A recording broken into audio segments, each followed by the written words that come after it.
தேர்தல் பரபரப்பு அப்படிங்கிறது இன்னும் முடிஞ்ச பாடு இல்லை அப்படின்னு தான் சொல்லணும். வெற்றி வாய்ப்பு அப்படிங்கிறது யாரு கிடைக்க போகுது? திமுக கிடைக்க போதா, அதிமுக கிடைக்க போதா, எந்த கட்சிக்கு அதிகமான வாக்கு சதவீதம் அப்படிங்கிறது கிடைக்க போகுது அப்படிங்கிறது தான் பொதுமக்கள்லேருந்து அரசியல் கட்சியை சார்ந்தவர்கள்லேருந்து எல்லாருடைய மிகப்பெரிய எதிர்பார்ப்பாக இருக்குது அப்படின்னு தான் சொல்லணும். அந்த வகையில் இடைத்தேர்தலில் 18 தொகுதிகளில் அதிமுக வெல்ல போகின்ற தொகுதிகள் என்னென்ன அப்படிங்கிறத உளவுத்துறை கணிச்சு சொல்லியிருக்காங்க. 18 தொகுதிகளில் இடைத்தேர்தல் நடைபெற்றிருக்கக்கூடிய நிலையில் இதில் 8 தொகுதிகளில் ஜெயிச்சா அதிமுக ஆட்சி தப்பிக்கும்.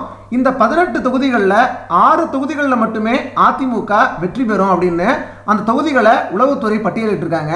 அது என்னென்ன தொகுதிகள் அப்படின்னு சொல்லி பார்க்கும்போது, 1 மானாமதுரை, 2வது தொகுதி பரமக்குடி, 3வது தொகுதி பாப்பிரெட்டிப்பட்டி, 4வது தொகுதி சோளிங்கர், 5வது தொகுதி குடியாத்தம், 6வது தொகுதி சாத்தூர்.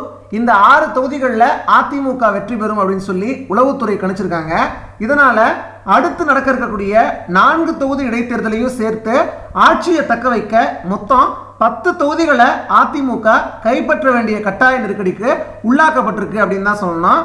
எனவே இந்த 4 தொகுதிகளிலையும் கட்டாய வெற்றி பெற என்ன விலை கொடுத்தாவது காரியத்தை சாதிக்கணும் அப்படின்னு சொல்லி அதிமுக தலைமை நிர்வாகம் திட்டமிட்டிருக்காங்களா. கட்சி தொண்டர்களும் ரொம்ப உறுதியான நிலைப்பாடோடு இருக்காங்களா. ஆகையினால பலம் நிறைந்த வலுவான வேட்பாளர்களை அந்தந்த தொகுதிகளில் நிறுத்துறதுக்கு ஆள் தேடிட்டு வர்றாங்களா. மிகப்பெரிய அளவில் பலம் நிறைந்தவர்கள் அந்த வேட்பாளர்கள் இருக்கணும். எதை வேணாலும் சாதிக்கக்கூடிய ஆற்றல் அப்படிங்கிறது உங்களுக்கு இருக்கணும். அந்த அளவுக்கு பணபலம், படைபலம் இதெல்லாம் நிறைந்த ஒரு வேட்பாளர்களை ஒவ்வொரு தொகுதிகளிலையும் நம்ம நிறுத்தினாதான் இதை நம்மளால சாதிக்க முடியும் அப்படிங்கிறதுல அதிமுக நிர்வாகம் ரொம்ப உறுதியோடு இருக்காங்களா.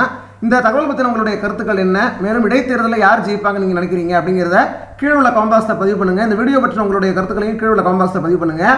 மேலும் தகவல் உங்களுக்கு பிடிச்சதுன்னா இந்த வீடியோக்கு லைக் கொடுங்க. இந்த வீடியோ கண்டிப்பாக அதிகமான பேருக்கு ஷேர் பண்ணுங்கள். இது மாதிரி எல்லா அப்டேட்ஸ் ப்ளஸ் தகவல்களையும் நீங்கள் உடனுக்குடன் பெறணும்னா மறக்காம உடனடி டிவி சேனலை சப்ஸ்கிரைப் பண்ணுங்கள். அதுக்கு பக்கத்தில் ஒரு பெல் சிம்பலை கிளிக் பண்ணுங்கள். பல்வேறு வீடியோக்களை தொடர்ந்து சந்திப்போம். நன்றி, வணக்கம்.